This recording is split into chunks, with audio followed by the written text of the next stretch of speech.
Welcome back to Smart Money Moves. In today's video, we will be discussing the U.S. economy and why it's expected to go into a recession in 2023. We'll also look at some of the driving factors that causes economic slowdown, such as slow GDP growth and impacts of high interest rate. The Federal Reserve also has a huge role in the economic slowdown in 2023.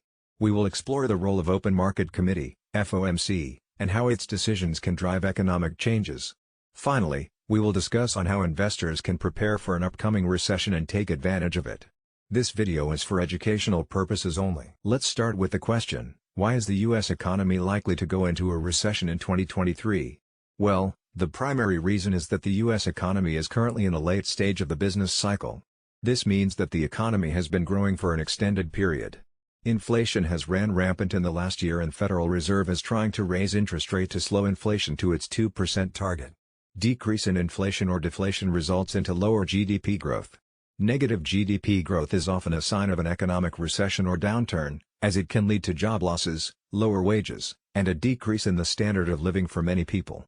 Real gross domestic product, GDP, increased at an annual rate of 2.6% in the fourth quarter of 2022, after increasing 3.2% in the third quarter.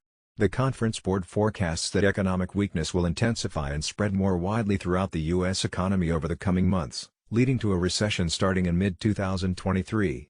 This outlook is associated with persistent inflation and Federal Reserve hawkishness, forecasting that real GDP growth will slow to 0.7% in 2023, and then rise to 0.8% in 2024. The Federal Reserve typically responds to high inflation by raising interest rates in an attempt to slow down the economy and reduce price increases.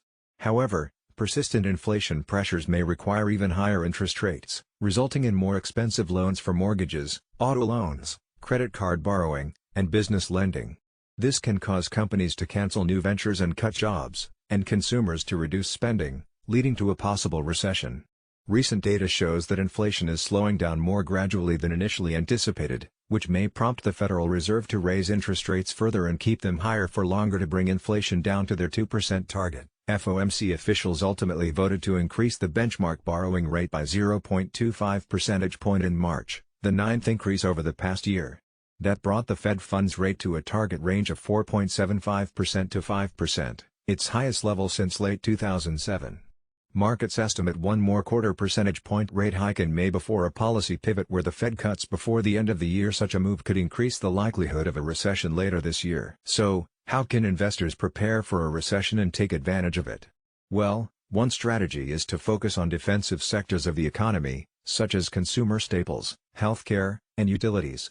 These sectors tend to perform well during economic downturns because they provide essential goods and services that people need, regardless of the economic climate. Another strategy is to invest in safe haven assets, such as gold, treasury bonds, or cash.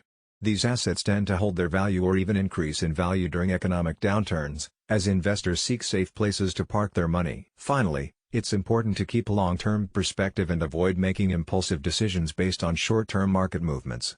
While economic downturns can be painful in the short term, history has shown that the U.S. economy has always bounced back in the long run. Therefore, it's important to maintain a diversified portfolio of investments that can weather the ups and downs of the economy over time.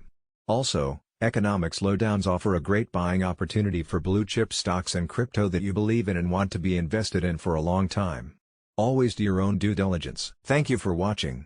Make sure you hit the subscribe button, like this video, and follow Smart Money Moves. We appreciate your support.